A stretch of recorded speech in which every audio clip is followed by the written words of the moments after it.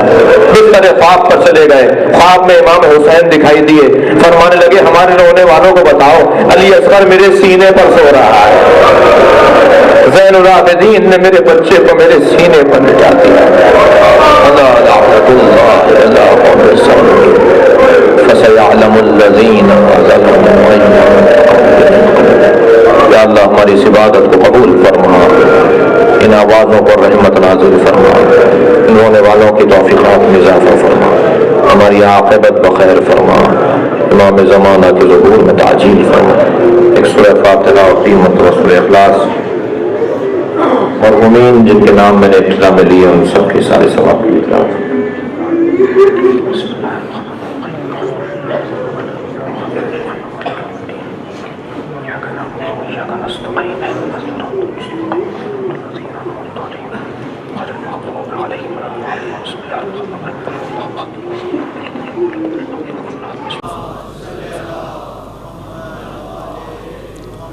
فاتحہ۔ بسم اللہ الرحمن الرحیم، الحمد للہ رب العالمین، الرحمن الرحیم،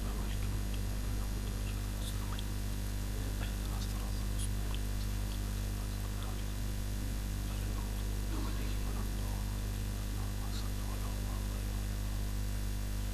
اعوذ باللہ من الشیطان الرجیم، بسم اللہ الرحمن الرحیم۔ الحمد للہ الذی لا یبلغ مدحتہ القائلون ولا یحصی نعماءہ العادون ولا یعدی حقہ المجتہدون، الذی لیس لصفتہ حد محدود ولا نعت موجود ولا وقت معدود ولا اجل ممدود، فطر الخلائق بقدرتہ ونشر الرياح برحمته، الصلاة والسلام على الرسول المسدد المصطفى العمجد المحمود الأحمد، سيدنا ومولانا ومولى الكونين جد الحسن والحسين عاني أبا القاسم محمد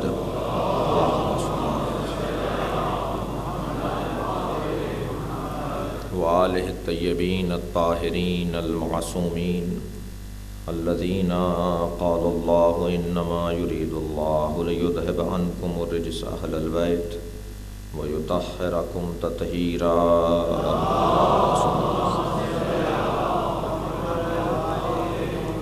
ولعنۃ اللہ علی اعدائہم اجمعین من یوم عداوتہم الی قیام یوم الدین، اما بعد فقد قال الحکیم فی قرآن الکریم، بسم اللہ الرحمن الرحیم، السلام علی یوم ولدت یوم اموت و یوم ابعث حیا، صلوات۔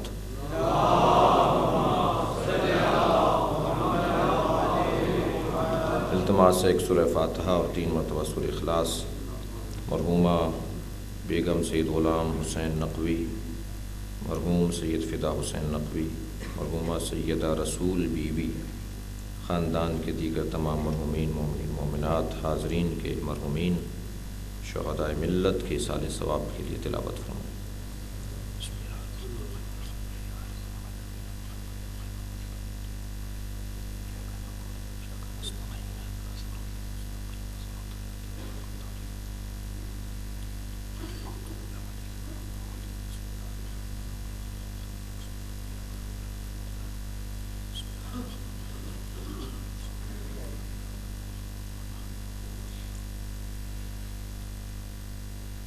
سورہ مبارکہ مریم کی 33ویں آیت کریمہ، جسے ایک مرتبہ پھر اپنے محترم سننے والوں کے سامنے تلاوت کیا۔ حضرت عیسیٰ اپنی یوم ولادت و یوم وفات پر سلام بھیج رہے ہیں۔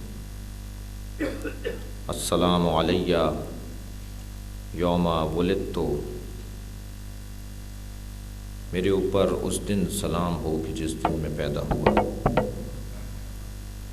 یوم اموت ہو، اور میرے اوپر سلامتی ہو کہ جس دن میری رحلت ہوگی۔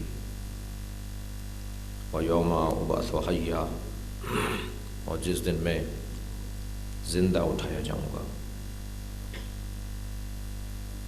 حضرت عیسیٰ کا اپنے اوپر سلام بھیجنا اللہ اپنے کلام میں نازل کر رہا ہے۔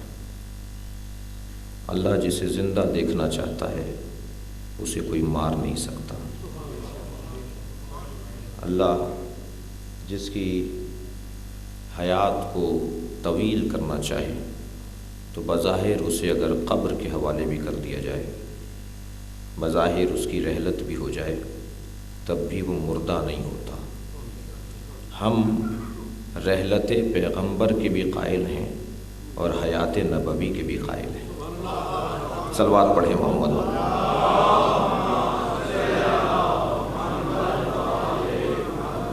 اس لیے کہ یہ حیات اور موت کا مفہوم جو ہم نے طے کیا ہے وہ ہے نہیں، اللہ طے کرے گا، اس لیے کہ زندگی دینے والا بھی وہ ہے اور موت دینے والا بھی وہ ہے۔ وہ حضرت عیسیٰ کے تذکرے کو اس انداز سے اس پورے سورے کے اندر مسلسل نازل کر رہا ہے۔ میرے محترم معظم سامعین کے ذہن عالی میں ہے کہ زیارت وارثہ پہ غور کر رہے تھے۔ ہم امام حسین کی معرفت ایک قدم آگے آنے کے لیے جن طریقوں سے امام کی معرفت میں اضافہ ہوگا ان میں سے ایک طریقہ امام کی زیارت ہے۔ زیارت در حقیقت شکریہ ہے ایک نعمت دینے والے کا، ایک مہربانی کرنے والے کا شکریہ ہے۔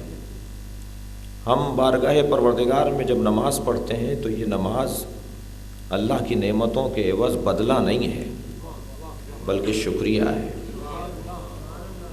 اور شکریہ کے لیے کسی حدیث اور کسی آیت کا ہونا ضروری نہیں ہے، اگر ہو تو اچھا ہے۔ اس لیے کہ شکریہ کا مسئلہ شرعی نہیں ہے، عقلی ہے۔ ہمیں نماز پر، ہمیں اللہ کی عبادت پر قرآن کی اگر آیت بھی نہ ملے تو بھی نماز پڑھنا پڑے گی، اس لیے کہ عقل کہتی ہے کہ جس نے نعمت دی ہو اس کا شکریہ ادا کرو۔ اور در حقیقت شکریہ بھی ہمیں اس وقت صحیح ادا کرنے کا موقع ملے گا جب ہم اسے جانتے ہوں کہ کیا چیز اسے اچھی لگتی ہے۔ اب فرض کیجئے کہ زید کو مثلاً چائے اچھی نہیں لگتی، اور ہم کہہ رہے ہیں صاحب ہم ان سے محبت اور ان کی محبتوں کے بدلے میں ان کا شکریہ کے طور پر انہیں چائے کی پتی کا پیکٹ انہیں گفٹ کرنا چاہتے ہیں۔ وہ کہے گا آپ لے تو آئے مگر بہتر یہ تھا کہ آپ جان لیتے کہ مجھے اچھا کیا لگتا ہے۔ اگر وہی آپ میرے لیے لے کر آتے تو آپ کے شکریہ کا صحیح فائدہ بھی ہوتا۔ اب شکریہ تو اللہ کا ادا کرنا ہے، اس لیے کہ اس نے نعمتوں پر نعمتیں دی ہیں، مگر دینی وہ چیز ہے، اس کی بارگاہ ہمیں پیش وہ کرنی ہے جو اسے اچھا لگتا ہے۔ کہ میں ایک طریقہ عبادت کو اتنا پسند کرتا ہوں کہ جس میں ساری عبادتوں کا نچوڑ ہے، جسے نماز کہا جاتا ہے۔ کیوں کہا جاتا ہے کہ اگر نماز قبول تو ساری عبادتیں قبول، اور اگر نماز رد، ان ردت ما سوا، ان ردت رد ما سوا، اگر نماز رد تو اس کے علاوہ جتنی عبادتیں سب رد۔ کیوں؟ اس لیے کہ ساری عبادتوں کو اگر ایک جگہ پر دیکھنا ہو تو یہ نماز ہے۔ روزہ اس میں ہے، زکوٰۃ اس میں ہے، خمس اس میں ہے، جہاد اس میں ہے، تو وہ جینا حضرت، اور نماز خود ہے، تولا اس میں ہے، تبرہ اس میں ہے، جی امر بالمعروف اس میں ہے، نہی عن المنکر اس میں ہے۔ اگر ساری فروعات دین کا اگر ہم ایک جگہ پر اس کا خلاصہ دیکھیں تو اسے نماز کہا جاتا ہے۔ رکوع کی کیفیت میں جب ہم اپنی گردن کو پیش کر دیتے ہیں تو اسی کو تو قربانی اور جہاد کہا جاتا ہے۔ لہٰذا علماء اکرام نے بتایا کہ جب رکوع میں جائیں تو گردن سیدھی ہونی چاہیے، جھکی بھی نہیں ہونی چاہیے، گردن آپ کی پشت کے برابر مساوی ہونی چاہیے، آپ کی کمر سے مساوی آپ کی گردن ہو۔ کیوں؟ دنیا کا دستور رہا ہے کہ جب گردن مارنے کا مرحلہ آتا تھا تو ایسے گردن پیش کی جاتی تھی، گردن دینے کا مرحلہ آتا تھا تو ایسے گردن پیش کی جاتی تھی کہ اللہ کی بارگاہ میں ہر روز 5 مرتبہ، اور ہر مرتبہ کے اندر کبھی 4 مرتبہ، کبھی 8 مرتبہ، جتنی رکعت اس کے حساب سے آپ اپنی گردن کو پیش کریں۔ 2 رکعت نماز پڑھ رہے ہیں کہ اگر یہ کپڑے تمہارے اپنے نہیں ہیں تو ہم یہ قبول کرنے کو تیار نہیں ہیں۔ جس جگہ کھڑے ہو کر نماز پڑھ رہے ہو اگر وہ جگہ تمہاری اپنی نہیں ہے، یا کم سے کم مباح نہ ہو، اجازت نہ لے لی ہو، پاک نہ ہو، حلال نہ ہو، تو ہم قبول کرنے کو تیار نہیں ہیں۔ تو زکوٰۃ اور خمس اور کسے کہا جاتا ہے کہ اگر زکوٰۃ ادا کیے بغیر ہم نے کوئی جگہ خرید لی تو ہماری کہاں ہے؟ وہ تو غریبوں کا مال ہے جس پر ہم بیٹھے۔ خمس ادا کیے بغیر اگر ہم نے کپڑے بنا لیے تو وہ کپڑے ہمارے کہاں ہیں؟ اس میں آدھا مال تو امام کا ہے، آدھا سادات غربا سادات کا ہے، تو ہمارے کہاں ہے کہ جو ہم اپنے کپڑوں میں نماز پڑھیں؟ لہٰذا 1-2 رکعت نماز نہیں ہے بلکہ پورے دین کا خلاصہ ہے۔ تو اللہ کو بہت پسند ہے یہ نماز، اور نبی مکرم نے صاف فرما دیا کہ الصلاۃ قرۃ عینی، میری آنکھوں کی ٹھنڈک ہے نماز، اور جیسے میں پڑھ کر دکھا رہا ہوں ایسے پڑھ کر دکھاؤ۔ لہٰذا یہ نہیں کہ اپنی مرضی سے نماز بنا لی جائے، نبی جیسے پڑھیں گے ایسے پڑھنے کو شکریہ کہا جاتا ہے، ایسے ادائیگی کو نماز کہا جاتا ہے۔ لہٰذا عزیزان گرامی، شکریہ، منعم کا شکریہ یہ عقلی تقاضا ہے۔ اب امام حسین کی زیارت جب ہم پڑھ رہے ہیں، زیارت وارثہ، تو در حقیقت یہ نعمت دینے والے کا شکریہ ہے۔ مولا ہم آپ کی خدمت میں آئیں آپ کا شکریہ ادا کرنے کے لیے۔ احادیث کے اندر ہے کہ سال میں 1 مرتبہ ضرور حسین کے قبر کے قریب جاؤ، حرم امام حسین میں جاؤ اور حضرت کو قریب سے جا کر سلام کرو۔ لیکن اگر میرے پاس ثروت نہیں ہے، میرے پاس صحت نہیں ہے، تو حسین ابن علی صاحبان ثروت کے نہیں ہیں، صاحبان دل کے ہیں۔ اگر آپ اپنے وطن میں بھی ہیں اور نیت کر لی کہ میں امام حسین سے بات کرنا چاہتا ہوں، ایک صلوات بھیجے محمد و آل محمد،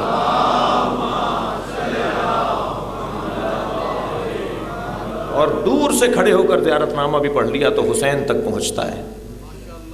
اور وہ فرشتہ جسے حسین کے گہوارے سے شفا ملی تھی، فطرس، جب وہ شفا لے کر جانے لگا تو اس نے سرکار سے، نبی مکرم سے کہا یا رسول اللہ مجھے خدمت بتائیے۔ کہا میں حسین کی خدمت کے لیے تجھے وقف کرنا چاہتا ہوں۔ کہا یا رسول اللہ میں کیا حسین کی خدمت کروں گا؟ کہا قیامت تک دنیا کے کونے سے جہاں سے بھی کوئی کہے السلام علیکہ یا ابا عبداللہ، اس سلام کو حسین تک پہنچانا تیری ذمہ داری ہے۔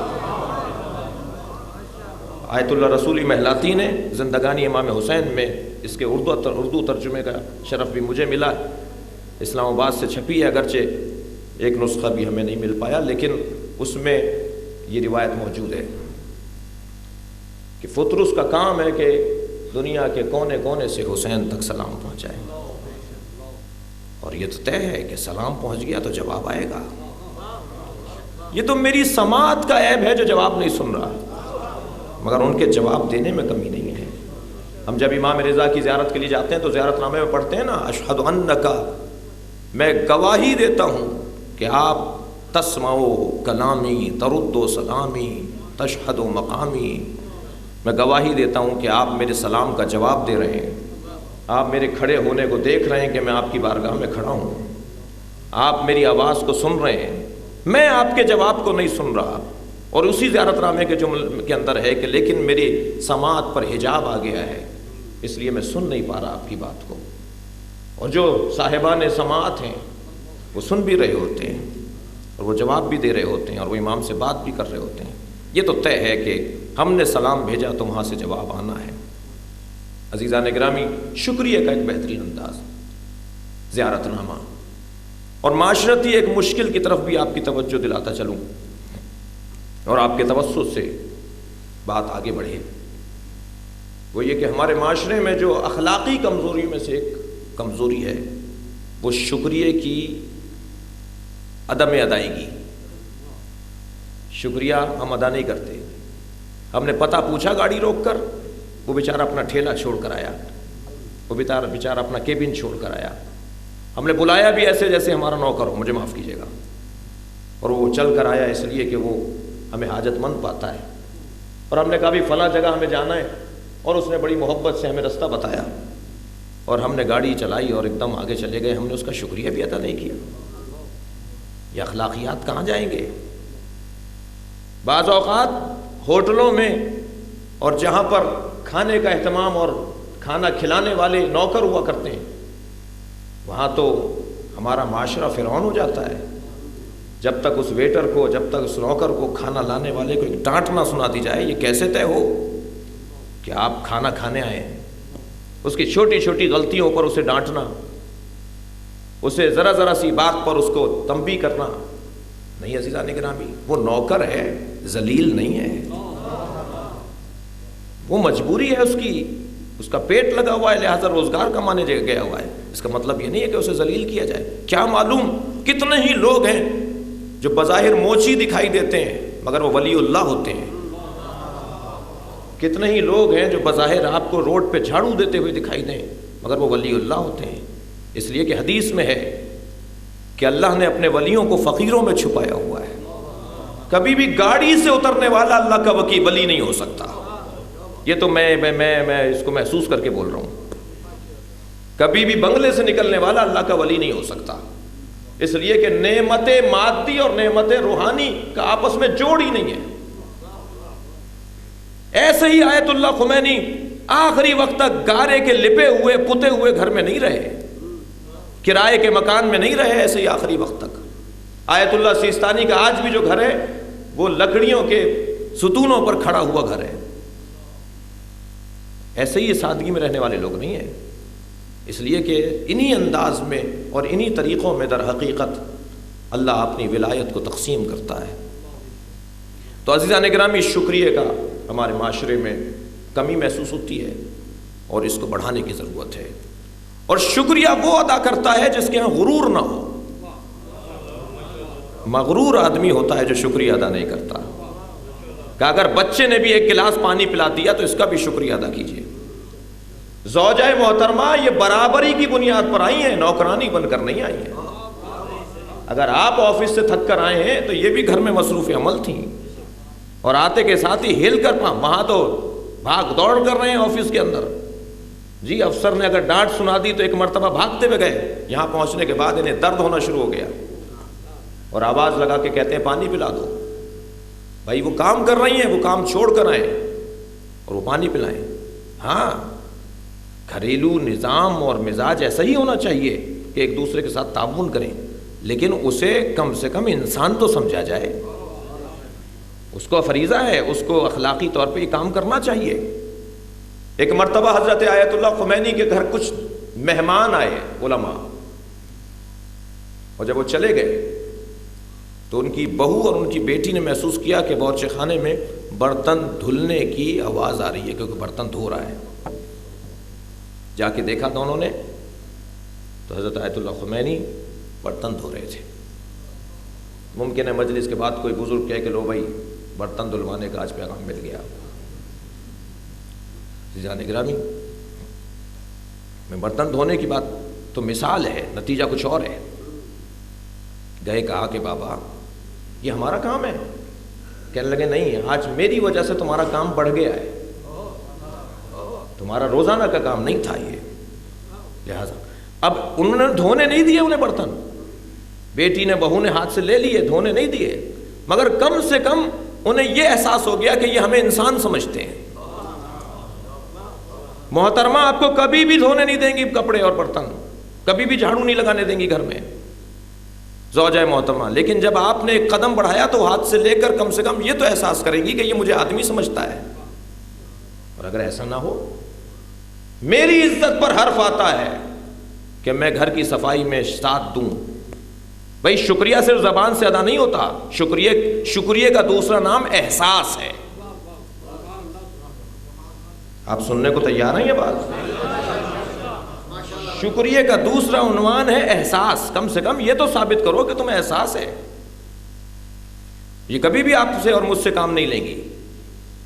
لہذا ہمارے معاشرے کے اخلاقیات میں بہتری بھی انہی طریقوں سے، اور ایک انداز اور ایک طریقہ شکریہ کا زیارت نامہ ہے. ہم ہر روز بھائی مجلس کے بعد زیارت کیوں پڑھتے ہیں؟ نماز کے بعد زیارت کیوں پڑھتے ہیں؟ عید کی نماز کے بعد زیارت امام حسین. اور اچھا، امام حسین تو ہمارے ایک چینل، نجی چینل پر کہا گیا تھا صرف 2 مہینے کے لیے حسین حسین. میں بہرحال وہاں نہیں تھا، جو تھے ان کے ذہن میں یہ بات نہیں آئی. ضروری نہیں ہے کہ ساری بات آ جائیں.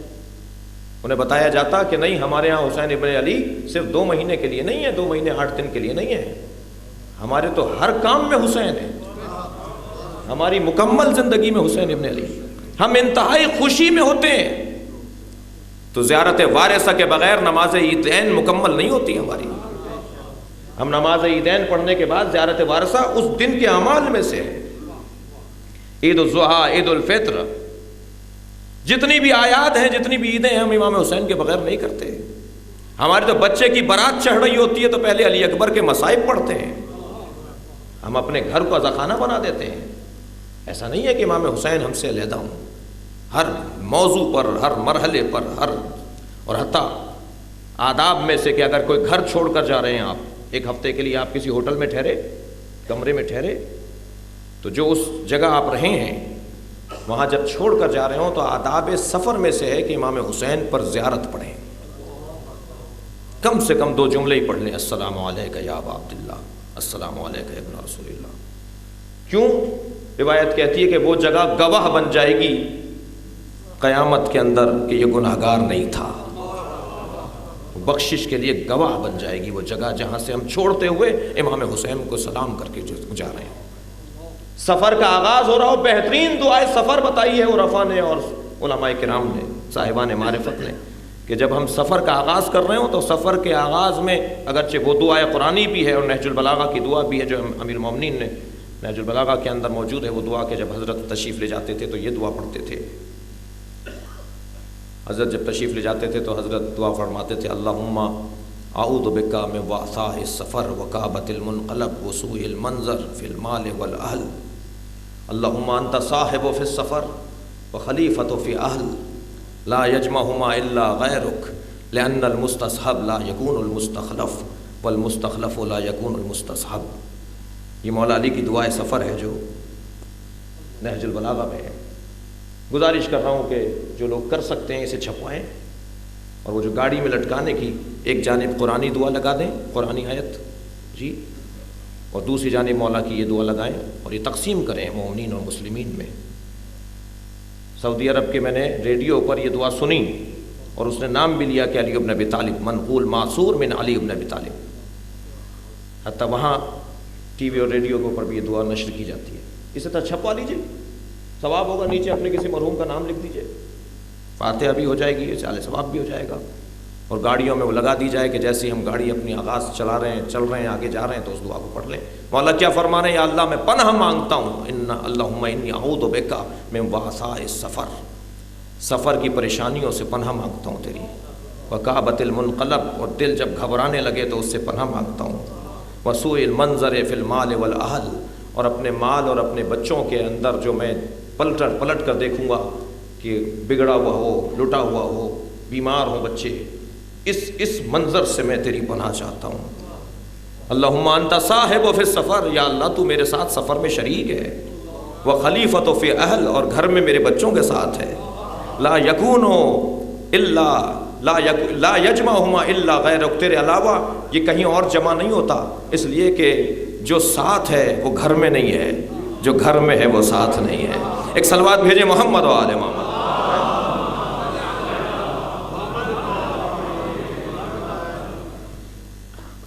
تو ایک انداز سفر کے آغاز کا زیارت نامہ ہے، بہترین انداز شکریہ کا۔ عزیزان اکرامی، زیارت وارثہ پہ تھوڑا سا غور کرتے ہیں۔ زیارت وارثہ، اس کا نام اس لیے زیارت وارثہ قرار پایا کہ یہ در حقیقت انبیاء کے وارث امام حسین کو شمار کیا جا رہا ہے اس زیارت میں۔ پہلے تو یہ طے کیا جائے کہ امام حسین جنہیں اقبال یہ کہتے ہیں حقیقت ابدی ہے مقام شبیری، بدلتے رہتے ہیں انداز کوفی و شامی۔ یہ جو حقیقت ابدی ہے یہ ہمیشہ سے شبیر رہے ہیں۔ یہ در حقیقت ایک ایسا وجود ہے، ایک نظریے کا نام شبیر ہے، حق کا نام شبیر ہے۔ باطل شکلیں بدلتا ہے مگر حق ہمیشہ ایک رہا۔ قرآن مجید میں نور ہمیشہ مفرد رہا، ظلمتیں جمع رہیں۔ قرآن میں کہیں بھی لفظ ادیان نہیں آیا ہے۔ ہمیشہ قرآن میں اگر لفظ استعمال ہوا ہے تو دین کا لفظ استعمال ہوا۔ اللہ کا دین کبھی نہیں بدلا۔ دین کی کلاسیں بڑھتی چلی گئیں مگر دین نہیں بدلا۔ ایک آدم کی شکل میں ہیں اور ان کے زمانے کے لوگوں کی شکل میں ہیں، کلاس بڑھی ہے، کلاس تو اچھی ہوئی ہے، اور نبی کے زمانے کی کلاس سب سے اچھی کلاس ہے اور آخری زمانے کی کلاس، لیکن دین کبھی تبدیل نہیں ہوا۔ دین اسلامی ہے، نام اس کا تبدیل ہوتا رہا۔ ادیان نہیں ہے اللہ کی طرف سے، دین، ان الدین عند اللہ الاسلام، اللہ کے نزدیک دین ہے تو اسلام ہے۔ اور قرآن میں جہاں بھی دیکھ لیجئے لفظ ادیان کہیں استعمال نہیں ہوا۔ اللہ کی جانب سے اگر کچھ ہوا ہے تو وہ دین کا لفظ ارشاد فرمایا گیا۔ لہذا مقام شبیری کبھی نہیں بدلے گا، کوفی و شامی مزاج بدلتے رہیں گے۔ اور یہ حسین ابن علی وارث ہیں در حقیقت ان تمام فضیلتوں کے کہ جو سارے نبیوں میں اللہ نے بکھیر دی۔ بچہ سوال کر سکتا ہے کہ کیوں قرآن مجید میں 1,24,000 نبیوں میں صرف 24 نبیوں کا نام ہے؟ 1,24,000 نبیوں میں صرف اور صرف 24 نبیوں کے نام۔ اللہ تو اگر ایک نبی کا نام بھی لے دیتا تو کافی تھا۔ اللہ نے یہ 24 نبیوں کے نام بھی اس لیے لیے ہیں کہ ان سب کے محاذ علیحدہ تھے، اور سارے محاذوں کا ایک تذکرہ کرنے کے بعد بتایا کہ سارے محاذوں پر جب 24 نبی لڑیں گے تو اگر ان محاذوں پر لڑنے والا ایک دیکھنا ہو تو اسے حسین کہا جاتا ہے۔ کہ سارے نبی 24 محاذوں پر لڑیں گے، حسین اکیلا ان 24 محاذوں پر لڑے گا، تبھی کہلائے گا کہ یہ وارث انبیاء ہے۔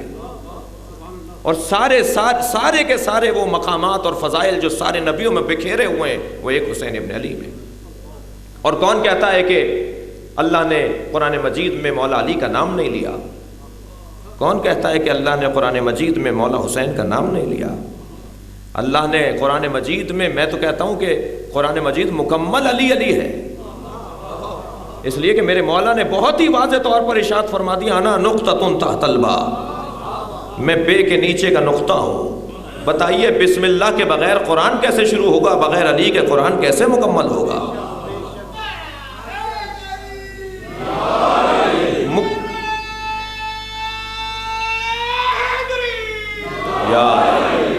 توجہ،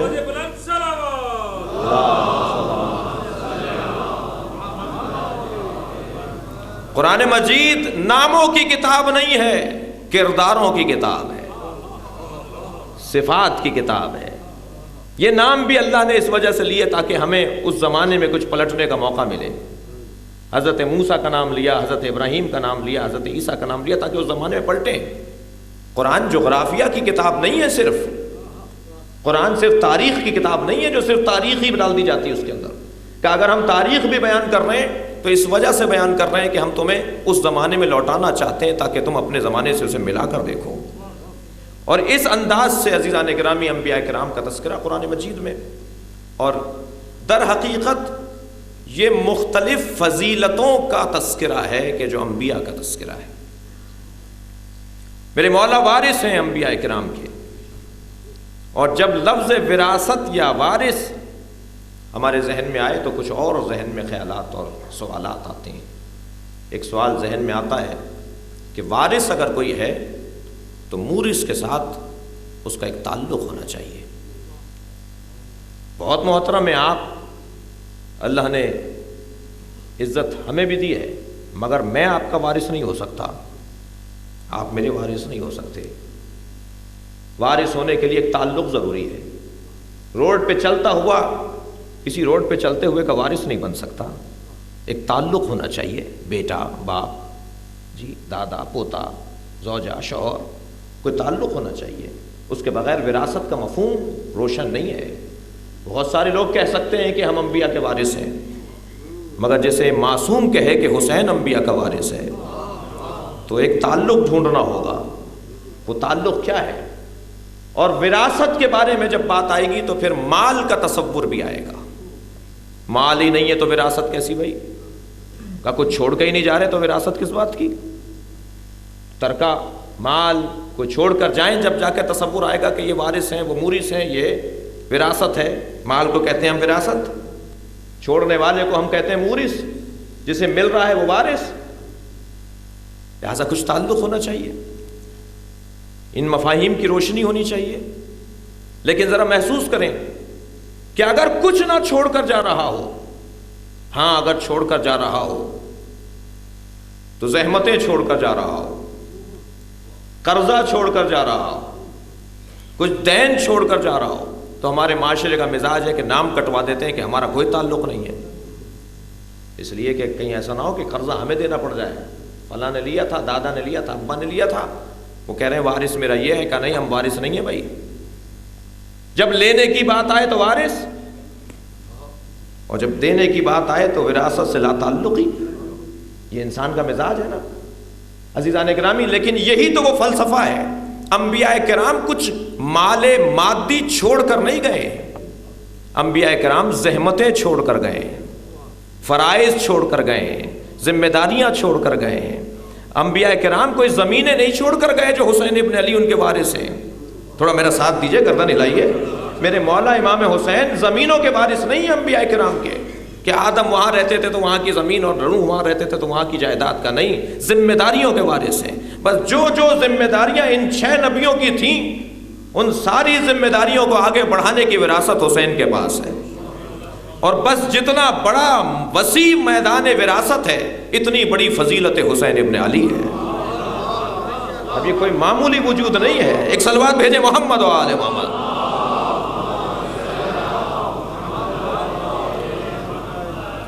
زحمتوں کے وارث، فضیلتوں کے وارث۔ وہ فضائل کیا تھے کہ جنہیں حسین ابن علی نے وراثت میں پایا ہے؟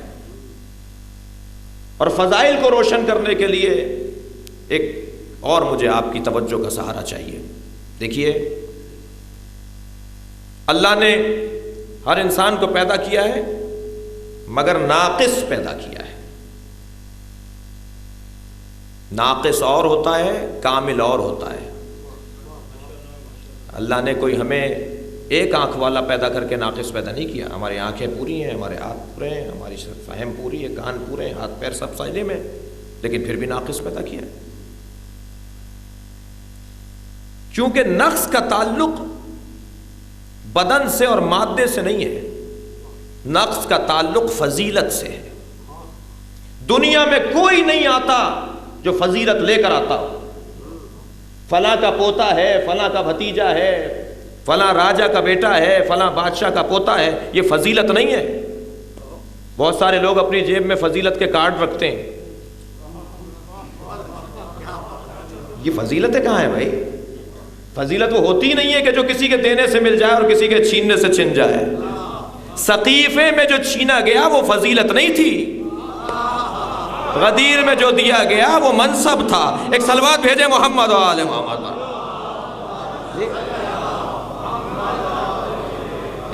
اس لیے کہ فضیلت کسی کے دینے سے اور لینے سے آنے جانا والی چیز نہیں ہے۔ فضیلت کیا ہے؟ بس جب فضائل کا مفہوم میرے بچے اور جوانوں کے سامنے روشن ہو جائے گا تو اب معلوم ہوگا کہ حسین ابن علی انبیاء کے فضائل کے وارث ہیں، مادیت کے وارث نہیں ہیں، جائیدادوں کے وارث نہیں ہیں۔ خود فضیلت کیا چیز ہے؟ اللہ نے ہمیں پیدا کیا ہے مگر ناقص پیدا کیا ہے۔ ہمارا بچہ جب دنیا میں آتا ہے تو چل نہیں سکتا، جی بول نہیں سکتا. اگر ہم زیادہ فضیلت والے تھے تو بھائی بطخ کے بچے کی طرح تو کم سے کم ہوتا, بکری کے بچے کی طرح تو کم سے کم ہوتا, کہ وہ فوراً چلنے لگ جاتا ہے بکری کا بچہ, بطخ کا بچہ فوراً تیرنے لگ جاتا ہے, جی مرغی کا بچہ فوراً چگنے لگ جاتا ہے. ہمارا بچہ تو 2 سال تک 1.5 سال تک فیڈر کا اور چسنی کا محتاج.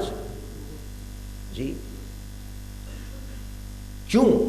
اللہ نے ہمیں ہماری ہر اس چیز کو محتاج بنا دیا, ہمیں ہر اس چیز کے بارے میں محتاج بنا دیا جو ہماری فضیلت کا حصہ تھا. اگر انسان کا بچہ شروع سے ایسا ہوتا, اگر اب اچانک ہوگا تو سب سے پہلے تو ماں کا دم نکل جائے گا اگر بچہ دوڑنا شروع ہو گیا تو. اگر شروع سے ایسا ہوتا تو عزیزان اکرامی کبھی بھی انسان صاحب فضیلت نہ بنتا. اس لیے اللہ نے اسے جوڑ دیا کسی سے. اب وہ ماں کی صورت میں ہے, وہ باپ کی صورت میں ہے, وہ مربی کی صورت میں ہے, اور جتنا تعلق گہرا ہوگا اتنی محبت گہری ہوگی. یہ جو ماں زیادہ باپ سے زیادہ محبت کرتی ہے اپنے بچے سے, تھک تو نہیں رہے آپ لوگ؟ یہ جو ماں اپنے بچے سے زیادہ محبت کرتی ہے باپ کی نسبت, کیوں ہے ایسا؟ اس لیے کہ ماں کا تعلق باپ کی نسبت زیادہ ہے. یہ رات کو 2 بجے اگر بچہ رو پڑتا ہے تو ابا یا کمرہ بدل لیتے ہیں یا بیڈ بدل لیتے ہیں, اور ماں جاگتی رہتی ہے. وہ کہاں جائے؟ گود میں اٹھاتی ہے, ٹہلتی ہے, دودھ پلاتی ہے, یا جو بھی اس کو ضرورت ہوتی ہے اس کی پوری کرتی ہے. کیوں؟ اس لیے کہ اس کا تعلق کیونکہ بچے سے زیادہ ہے, اس لیے اس کی محبت بھی زیادہ ہے. اور پروردگار عالم نے جس سے تعلق کو زیادہ جوڑا اسی کے اوپر تربیت کی ذمہ داری بھی زیادہ رکھی. اور وہ اچھا مربی نہیں ہو سکتا جو سخت مزاج ہو, تند مزاج ہو, سخت طبیعت کا ہو, وہ اچھا مربی نہیں ہو سکتا.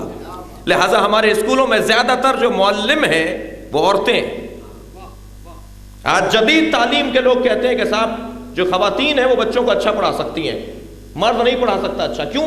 اس لیے کہ عورت کے اندر عاطفت پائی جاتی ہے, برداشت پائی جاتی ہے, دل نرم ہوتا ہے, ٹھنڈا مزاج ہوتا ہے, جلدی بات کو سمجھ لیتی ہے. توجہ ہے نا بات کی؟ بھائی جلدی بات کو نہ سمجھ رہی ہوتی تو روزانہ جو آپ کہہ دیتے ہیں کہ آج نہیں کل, تو ورنہ تو روزانہ جھگڑا ہوتا ہے نا. ایک صلوات بھیجے ذرا محمد و آل محمد. وہ 1 مہینے سے کہہ رہی ہیں کہ فلاں چیز چاہیے, اور ہم روزانہ انہیں کہہ رہے ہیں کہ نہیں کل لے آئیں گے, اور پھر بھی گھر میں داخل ہونے دے رہی ہیں. تو یہ تو اچھی بات ہے نا. اس کا مطلب ہے کہ ان کی طبیعت کے اندر ہے کہ وہ سخت مزاج نہیں ہوتی. تو عورت کے اندر کیوں اللہ نے زیادہ وابستہ رکھا؟ تاکہ وہ اسے دے, اس کی تربیت کرے, اس کو پالے, اس کو ایک منزل تک لے جائے. تو یہاں وابستگی اس وجہ سے کہ فضیلت ملے. یہ پیروں سے نہیں چل رہا, کوئی بات نہیں, ہم اسے پیروں سے چلنے کو فضیلت کہاں کہہ رہے ہیں. تو بس ہر وہ چیز جو ہمارے نفس کو دور کرے, وہ کیا ہے؟ وہ ادھورا پن ہمارا, وہ ہمارے بدن کا ادھورا پن نہیں ہے. اگر آپ فضیلت کا ایک پہلو سننا چاہتے ہیں, مولا کی ولایت کو اللہ دیکھیں. اس نقطے سے پہلے ایک تمہید ہلکی سی. نفس 2 چیزوں کے مقابل ہے. علماء کرام تشریف فرمائے, جناب نقوی صاحب میں سبق سناؤں اپنا. نفس 2 چیزوں کے مقابل ہے. نفس کمال کے مقابل بھی ہے, میرے ساتھ ہیں آپ؟ نفس جو ہے وہ کمال کے مقابل ہے, ضد ہے نفس کمال کا, کمال کا کی ضد نفس. اور نفس کی ایک اور ضد ہے, وہ ہے تمام. تمام اور کمال یہ 2 علیحدہ باتیں ہیں, اور یہ دونوں ضد ہیں نفس کی. اللہ نے ہمیں ناقص پیدا کیا ہے, اس کا مطلب عیب دار ہونا نہیں ہے. عیب دار ہونا اور ہے, ناقص ہونا اور ہے. اللہ نے ہمیں ناقص پیدا کیا ہے مگر عیب دار پیدا نہیں کیا. مولا علی خواتین کو نہج البلاغہ میں فرما رہے ہیں یہ ناقص ہیں, ناقص العقل ہیں, ناقص اللحوظ ہیں, ناقص الفرائض ہیں. ان کے 3 نقص پائے جاتے ہیں, مگر نقص عیب تھوڑی ہے. لہذا خواتین ذرا اپنے آپ کو سنبھالیں کہ مولا آپ کے خلاف نہیں بول رہے. ادھورے پن کو نقص کہا جاتا ہے. خواتین کی کیوں عقل ناقص ہے؟ اس کا مطلب یہ نہیں سمجھتی نہیں ہے, نہیں, ان کی سمجھ پر ان کے احساسات غالب آ جاتے ہیں. بس جس کی سمجھ پر احساسات غالب آ جائیں وہ اچھا فیصلہ نہیں کر پاتا. مولا فرما رہے ہیں خواتین اچھا فیصلہ اس لیے نہیں کر پائیں گی کیونکہ یہ احساساتی ہو جاتی ہیں.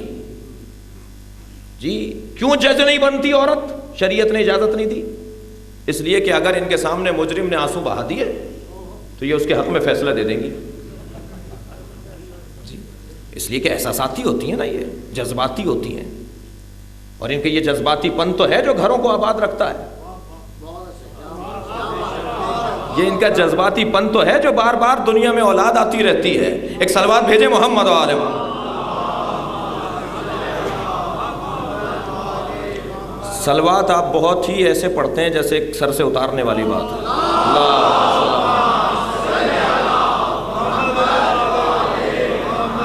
پیچھے والوں کی صلوات کی آواز نہیں آئی، سب مل کر پڑھیں اللہ صلی اللہ علیہ وسلم۔ لہذا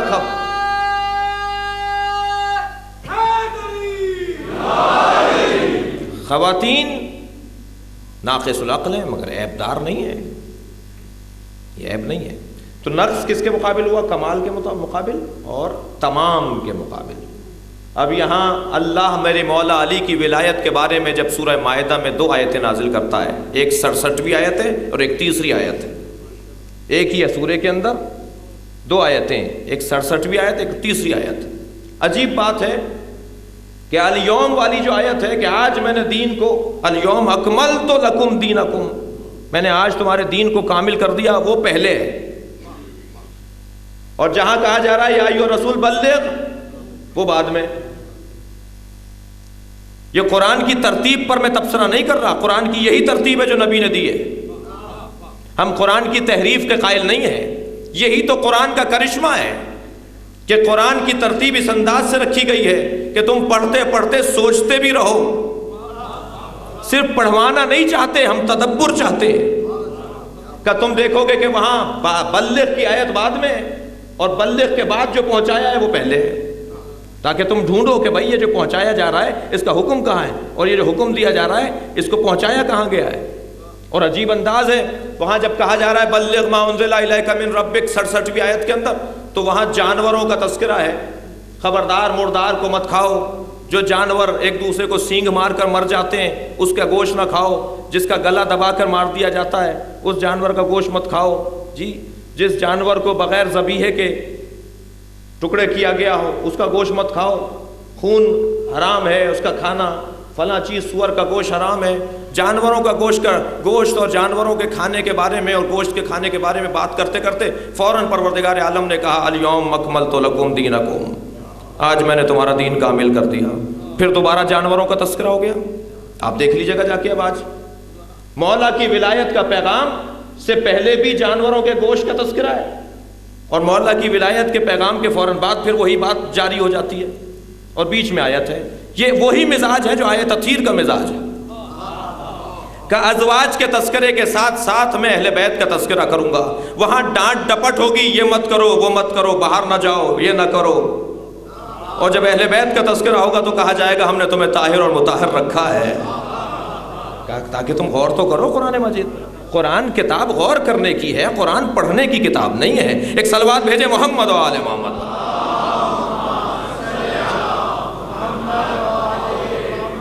یعنی قرآن کا مقصد یہ ہے کہ اس پہ غور کیا جائے، پڑھیں گے تو غور ہوگا، مگر ہدف غور ہے، مقصد غور ہے۔ تو وہاں مولا کی ولایت کے اندر بھی 2 لفظ معلوم ہے، ایک تمام کا لفظ اور ایک کمال کا لفظ، اور نقص کے مقابل کے 2 چیزیں ہیں، ایک تمام اور ایک کمال۔ تھوڑا سا میرے ساتھ توجہ دیں، ایک نقص کے مقابل چیز ہے کامل ہونا، نقص کے مقابل ایک چیز ہے تمام ہونا۔ مولا کی ولایت دین کے تمام ہونے، نعمتوں کے تمام ہونے کا بھی ذریعہ ہے اور دین کے کامل ہونے کا بھی ذریعہ ہے۔ اس بات کو ایسے محسوس کریں کہ آپ نے عمارت بنائی، عمارت مکمل ہو گئی، جتنے کمرے طے تھے، جتنا نقشہ تھا سب طے تھا، بالکل دروازے کھڑکیاں رنگ روغن سب کچھ، فانوس بجلی لائٹ پنکھا سب لگ گیا جی۔ تو اس کیفیت کو عربی زبان میں کہیں گے تمام ہونا، عمارت تمام ہو گئی۔ لیکن جب تک آپ اس کا ہدف مکمل نہیں کریں گے، یعنی جا کر خود رہیں گے نہیں، تو اس عمارت کا کمال حاصل نہیں ہوگا۔ عمارت کا کمال جب حاصل ہوگا جب آپ اس میں جا کر رہیں، جس کے لیے بنایا گیا ہے۔ مولا کی ولایت دین کے تمام ہونے کا اور کمال ہونے کا ذریعہ ہے۔ اب اگر یہاں پر کہا جائے گا کہ نقص ہے تو نقص کمال کے مقابل ہے، تمام کے مقابل نہیں ہے۔ اگر میں یہ کہہ رہا ہوں کہ اللہ نے ہمیں ادھورا رکھا ہے، ناقص رکھا ہے، تو وہ تمام کے مقابل نہیں ہے۔ تمام تو ہمیں بنایا ہے، ساری چیزیں ہمیں دی ہیں، تھک تو نہیں رہے آپ لوگ؟ ساری چیزیں پروردگار عالم نے ہمیں دی ہیں، لیکن کمال کب حاصل ہوگا؟ ہمارے بدن کی سالمیت ہمارے بدن کا تمام ہے، لیکن جب ہمیں فضیلت مل جائے گی تو یہ کمال ہے۔ بس حسین ابن علی مجموعہ فضائل انبیاء ہے، اور ان مجموعہ فضائل انبیاء میں 4 فضیلتیں ایسی ہیں جو اللہ نے سارے نبیوں میں بکھیر دی ہیں، اور وہ حسین کے پاس اکیلے کے پاس ہے۔ ان ساری فضیلتوں میں سب سے بڑی فضیلت کا نام ہے علم، کہ حسین وارث علم انبیاء ہے، اور علم ادھورا پن ہے اگر نہ ہو تو۔ ہم جب دنیا میں آتے ہیں تو جاہل آتے ہیں، وہی میرے بچوں پہ واضح کہ ہم تمام تو آتے ہیں، با کمال نہیں آتے۔ کوئی پیدائشی ڈاکٹر نہیں آتا، کوئی پیدائشی انجینئر نہیں آتا، کوئی پیدائشی عالم اور فاضل اور مجتہد نہیں آتا۔ 14 کا قصہ علیحدہ ہے، 14 معصومین کا قصہ ہی علیحدہ ہے۔ پروردگار عالم نے ان کی ذات کے ساتھ ان کے علم کو رکھا ہے، توجہ ہے برات کی، پیدا کیا ہے تو پڑھا کر بھیجا ہے۔ لیکن ان کے علاوہ، کیونکہ بات تو ہماری ہو رہی ہے نا، ہمیں ادھورا رکھا ہے اللہ نے، ہم جاہل آتے ہیں۔ لا تعلمون شیئا، جب ماں کے شکم سے باہر آتے ہیں تو ایک شے کے برابر میں نہیں جانتے، تو یہ نقص ہے نا۔ جیسے جیسے یہ نقص دور ہوتا چلا جائے گا تو اسی کیفیت کو فضیلت کہا جاتا ہے، اور جب فضیلت آ جاتی ہے تو جتنی فضیلت بڑھتی ہے اتنی ہی مصیبت بڑھتی ہے۔ اور ایسا نہیں ہے کہ فضائل تو لینے کو تیار ہوں اور مصیبتیں لینے کو تیار نہ ہو۔ حسین اس وارث نبی کو کہا جاتا ہے جو فضائل بھی نبیوں سے لیتا ہے اور مصیبتیں بھی نبی کی لیتا ہے۔ صلوات بھیجے محمد و آل محمد پر۔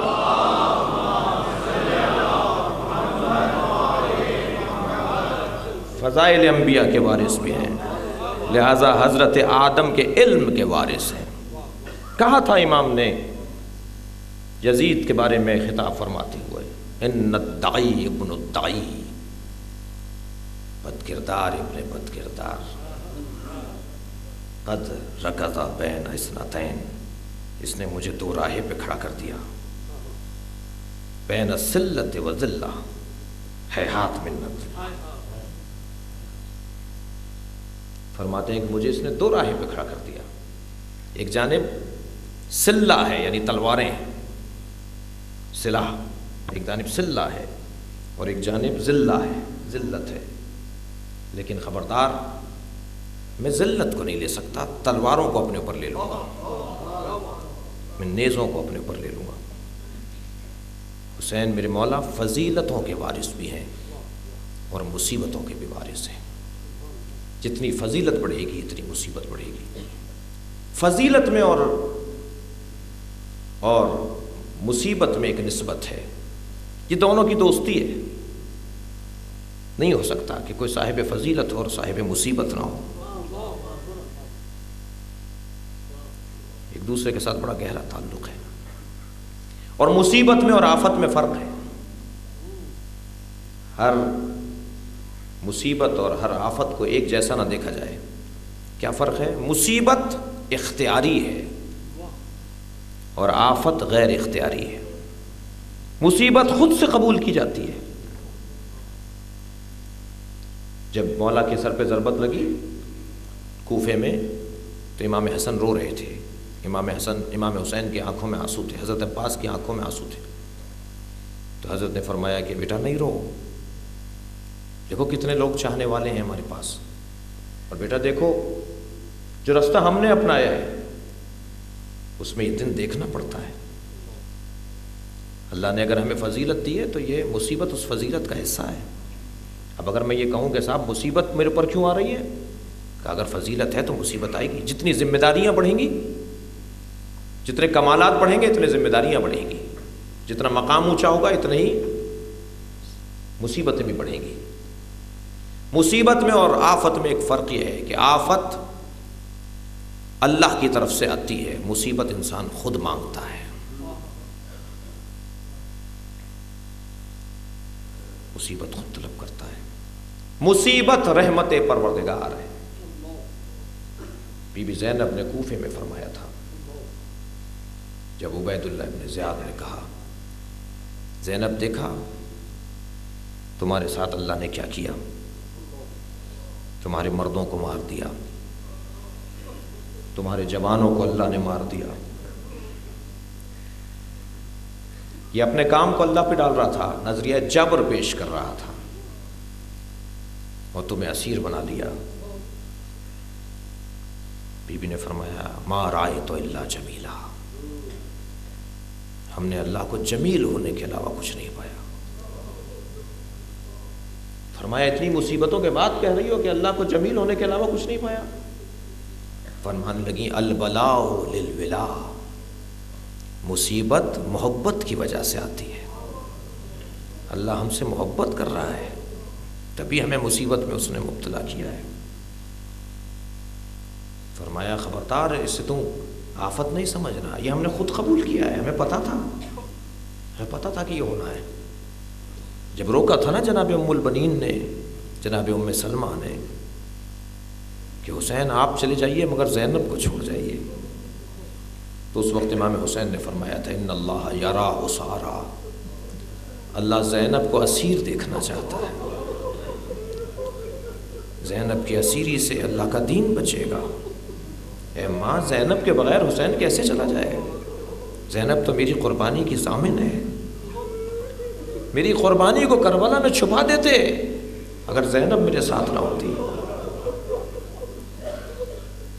اس زمانے میں عزیزو عزادارو رسانے نہیں تھے، برابر کے شہروں کی خبریں نہیں پہنچ پاتی تھیں، پوری دنیا میں حسینیت کیسے پھیلتی، شام اور مدینے تک خبر کیسے جاتی؟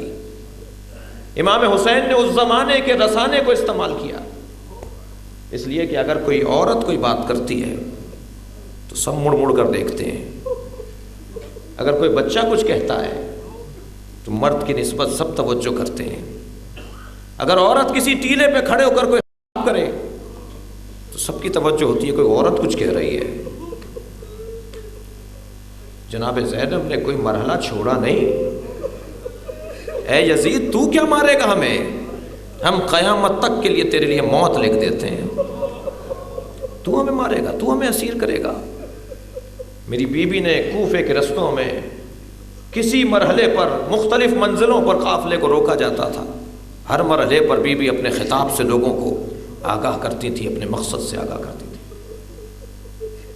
شہادت سے کچھ قبل امام حسین نے جناب زینب سے خلوت کی، ایام زینبیاں ہیں نا، بی بی زینب کے دن ہیں، حسین اپنا گلا کٹا چکے، عباس اپنے بازو دے چکے، علی اکبر اپنے سینے میں برچھی کھا چکے، قاسم اپنا لاشا پامال کروا چکے، علی اصغر کے گلے میں تیر لگ چکا، اون و محمد جیسے چاند کے ٹکڑے گر چکے، اب تو زینب کا کام ہے۔ حسین ابن علی 2 محرم سے 10 محرم تک اپنی قربانی دے چکے، میری بیوی کا بڑا مرحلہ تھا، یہ 8 دن کا جہاد نہیں تھا جناب زینب کا، بلکہ میری بیوی نے شام غریبہ سے اپنے جہاد کا آغاز کیا، میری بیوی نے خیموں کے جلنے سے اپنے جہاد کا آغاز کیا، اور کب تک جاری رہا؟ جب تک رہائی نہ مل گئی۔ اب وہ 1 سال تھا یا پہلا چہلم تھا یا دوسرا چہلم تھا، میری بیوی جب تک آزاد نہیں ہوئی بیوی کا جہاد جاری رہا۔ بیوی سے خلوت کی امام حسین نے اپنی شہادت سے پہلے، کہا میں زینب سے اکیلے میں بات کرنا چاہتا ہوں، تنہائی میں اپنی بہن کے ساتھ بیٹھے۔ بعض عرفا کا کہنا ہے کہ چند لمحوں کے لیے امور امامت جناب زینب کے پاس رہے، اگرچہ اس کو سمجھانے کے لیے ایک محنت کی ضرورت ہے، میں جلدی میں کہہ گیا، لیکن بعض عرفا کا کہنا ہے کہ چند لمحوں کے لیے امور امامت زینب کے پاس تھے، اس لیے کہ امام سجاد غشی کے عالم میں تھے۔ ہمیں تو ظاہری طور پر یہ جملہ دکھائی دیتا ہے زینب میرے بچوں کا خیال رکھنا، ایک بچے کا نام لیا، سکینہ کا نام بار بار لیا، اجرکم علی اللہ، خدا کسی غم میں نہ رلائے سوائے غم اہل بیت میں۔ اے زینب میری سکینہ کا خیال رکھنا۔ حمیب ابن مسلم کہتا ہے جب خیموں کو آگ لگنے لگی تو میں نے کیا دیکھا کہ علی کی بیٹی ایک جلتے ہوئے خیمے میں جاتی ہے، مگر آگ کی لپیٹیں اسے روک دیتی ہیں اور پھر وہ پیچھے ہٹتی ہیں، مگر پھر جانے کی کوشش کرتی ہیں۔ کہنے لگا میں دور سے دیکھ رہا تھا اور مجھے یقین ہو گیا کہ بی بی کی کوئی قیمتی شے ہے جو اس خیمے میں ہے، جس کی خاطر وہ اپنی جان پر کھیل رہی ہیں، مگر میں نے دیکھا کہ بی بی بہرحال خیمے میں چلی گئی اور آگ کی لپیٹوں کے درمیان سے اپنی پشت پر کچھ اٹھا کر لے کر آئی اور ایک جانب لے جا کر اس چیز کو اتار دیا۔ جب میں نے قریب جا کر دیکھا تو زین العابدین امام تھے۔ اجرکم علی اللہ، اجرکم علی اللہ، خدا کسی غم میں نہ رلائے سوائے غم اہل بیت میں، ہمیں رونے اور رلانے والوں میں قرار دے۔ بازو ہلا کر کہا زین العابدین اپنی امامت کا پہلا مسئلہ بتاؤ، ہمارے سروں پر اب چادریں نہیں رہی، بتاؤ ہم ایسے جل کر مر جائیں یا لوگوں کے سامنے چلے جائیں؟ کہا پھوپھی اماں جان بچانا واجب ہے۔ جب آئے ہیں نا خیموں کو جلانے کے بعد، تبرکات کو لوٹنے کے بعد، تو شمر آگے بڑھا، اس نے کیا دیکھا کہ امام سجاد ایک پتھر سے سہارا لیے بیٹھے ہیں، تو لوگوں کو بلا کر کہا کہ انہیں نہیں مارا، یہ کہاں تھے؟ مقتل کا جملہ ہے۔ اس نے اپنے سپاہیوں کو بلا کر کہا یہ علی بن الحسین کو کسی نے نہیں مارا، یہ کہاں تھے اتنی دیر سے؟ تو کہا کہ یہ بیمار تھے، خیمے میں تھے۔ تو کہا بلایا جائے، انہیں قتل کیا جائے۔ تو روایت کہتی ہے جناب زینب سامنے آ کے کھڑی ہو گئی، کہا میں نہیں کہتی، تم نے بہت ظلم کیا ہے، ہمارے مرد مار دیے، اسے بھی مار دینا مگر پہلے میرے اوپر تلوار چلاؤ، پہلے زینب کو مارو پھر میرے بھتیجے کو مارنا۔ تو آوازیں اٹھنے لگی عورت پر ہاتھ نہیں اٹھاؤ، عورت کو تلوار نہ مارو۔ بی بی نے امام زین العابدین کو وہاں بچایا۔ دربار شام میں بھی یزید نے کہا تھا کہ انہیں کسی نے نہیں مارا، میں نے تو سنا ہے کہ علی بن الحسین کو مار دیا۔ امام نے فرمایا وہ میرا بھائی علی اکبر تھا۔ تو شمر سے مخاطب ہو کر کہا شمر تم نے علی بن الحسین کو نہیں مارا؟ کہا جب بھی ہم اس پہ تلوار اٹھاتے تھے اس کی پھوپھی سامنے آ جاتی تھی اور ہم اس پر تلوار نہیں چلا سکے۔ اجرکم علی اللہ، جناب زینب کی ذمہ داریاں کم نہیں ہیں۔ میری بیوی کے 2 چاند سے بچے تھے، اون محمد، لیکن بیوی نے کبھی اپنے بچوں پہ گریہ نہیں کیا۔ مجلس میں خواتین بیٹھی ہیں، بڑا جگر چاہیے ایک ماں کے لیے، کبھی اون پر گریہ نہیں کیا، کبھی محمد پر گریہ نہیں کیا، برابر سے نیزے پر چڑھے ہوئے سر گزرتے تھے۔ بی بی منہ موڑ لیتی تھی کہ اگر بچوں کو دیکھ لیا تو آنکھوں میں آنسو آ جائیں گے، اور اگر زینب نے گریہ کر لیا تو ام رباب کو کون سہارا دے گا؟ ام لیلہ کے لیے کون سہارا بنے گا؟ میری بیوی نے کبھی اپنے بچوں پر گریہ نہیں کیا، اجرکم علی اللہ۔ لیکن اگر بچایا تو حسین کی بچی کو بچایا۔ معالی السبتین میں روایت ہے، آپ نے یہ مصائب سنے ہیں کہ بی بی سکینہ اونٹ سے گر گئی تھی، لیکن میں نے پڑھا ہے کہ بی بی اونٹ سے گری نہیں تھی، بی بی کو گرایا گیا تھا۔ ابن جمیر نامی شخص ظالم کا نام لکھا ہے مقتل میں، اس لیے کہ جب بھی امام حسین کا سر آتا تھا بی بی بابا بابا کہہ کے پکارتی تھی۔ تکلف کر کے نہیں روئیں عزادارو، اپنی آوازوں کو آزاد چھوڑیں۔ بی بی امام حسین کو پکارتی تھی بابا، پورا قافلہ متاثر ہو جاتا تھا، سب رونے لگتے تھے۔ تو شمر نے کہا اس ابن جبیر سے کہ جبیر اس بچی کا کیا کیا جائے، یہ بہت روتی ہے، اسے تازیہ نہ مارتے تب بھی روتی ہے، اسے چپ کرانے کے لیے تازیہ نہ مارتے تب بھی یہ روتی ہے۔ اس نے کہا ایک طریقہ ہے، اس کے اونٹ کو سب سے آخر میں لے جاؤ، جس پہ یہ تنہا بیٹھی ہوئی ہے اس اونٹ کو سب سے آخر میں لے جاؤ، اور جب یہ پیچھے چل رہا ہوگا اونٹ، عجب نہیں بی بی زینب مڑ مڑ کر دیکھتی ہوں، جب بی بی کا اونٹ لے جایا گیا ہو پیچھے، کہ جب سب سے پیچھے چل رہا ہوگا تو میں اس بچی کو گرا دوں گا، قافلہ آگے لے جانا۔ اس ظالم نے بی بی کا ہاتھ پکڑ کر بی بی کو گرا دیا، قافلہ تیز چلنے لگا، میری بی بی پکار رہی تھی بابا میں گر گئی، پھوپھی زینب میں گر گئی، اور قافلہ آگے بڑھ رہا تھا۔ کہ ایک مرتبہ حسین ابن علی کا سر جس نیزے کی ہنی پر تھا وہ زمین میں گڑ گیا. بہت پہلوانوں نے کوشش کی مگر سر باہر نہیں آتا، نیزہ باہر نہیں آتا. شمر تازیانہ لے کر امام سجاد کے قریب آیا. امام بیڑیاں سنبھال کے بابا کے سر کے قریب آئے. بابا آپ کا سر آگے کیوں نہیں بڑھتا؟ سر حسین